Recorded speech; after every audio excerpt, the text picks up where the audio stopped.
It is Tuesday, September the 3rd. It's, for many Canadians, back to school, back into the swing of things.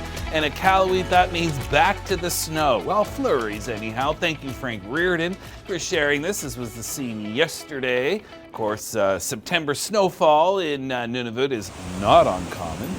Let's go to Edmonton. It wasn't the snow, it was the streaking lightning up in that night sky. And look at that cloud to ground lightning. Yeah, the most dangerous element of a thunderstorm is lightning. All right, Port Credit, Ontario, a bit of parasailing, or is that paragliding? Either way, yeah, parasailing. It says so on the boat, and that's something I've always wanted to do. Definitely on my bucket list. And then we'll go to Quebec, where we had those thunderstorms back on September the 1st. Thank you, Diane Leduc, for sharing this in. All right, let's get to your back to school forecast. There's not a whole lot of inclement weather. Of course, not every student is going back today. Some started last week, some will be going later this week. But we have a weak little cold front moving eastwards across Newfoundland. High pressure all around the Great Lakes and St. Lawrence. And we got a cold front stemming from a low pressure system just straddling the provincial and territorial border. And that cold front is going to help drop temperatures in Alberta, but bring some thunderstorms in the northern prairies. Let's start off in Ontario, Quebec. Low 20s, some areas mid-20s, mix of sun and cloud, beautiful, just cool mornings, pleasant afternoons. Maritimes as well, upper teens, around 20 degrees, so, you know, not too hot, not showing off, not falling behind, looking pretty good.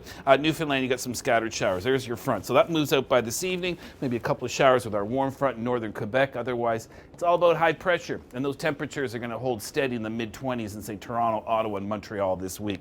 Northern Ontario, a few showers, possible storms likely in northwestern areas tomorrow, northeastern by Thursday. Ottawa, I'm not seeing anything for you until Saturday, so you've got some mid-20s and generally dry weather. Here it is in Halifax. Kids going back to school, of course, Thursday, 23 degrees, and lots of sunshine this weekend in St. John's. Today's the rain, and then you dry out. Temperature is going to be on the, near seasonal for Wednesday, Thursday, Friday, though warmer than that. Okay, across the west and the north, rain showers up towards Hudson Bay, thunderstorms, including around Thompson, Flin Flon, the Pas. These could be some beefy storms with potentially strong winds, and we can't rule out some heavy rainfall and some small hail, but risk of showers and storms anywhere along that front's path and in the wake of it, so including northern Alberta and Saskatchewan. Behind the front, the winds out of the north, so a couple things. One, the smoke from the fires in northern Saskatchewan could start to push a little further south this week, so that may impact air quality.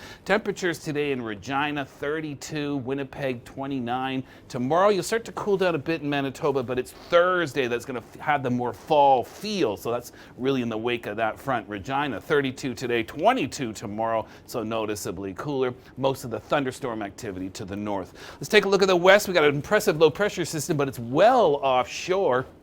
So the only thing this thing's going to do as it approaches you is likely hit up the humidity a little bit over towards south coast of BC. So if you're right along the coast, I mean, today's quite pleasant, mix of sun and cloud generally, 21 to 23 degrees, but we'll feel that humidity picking up a little bit tomorrow, but more so on Thursday, and those temperatures will correspondingly rise as well.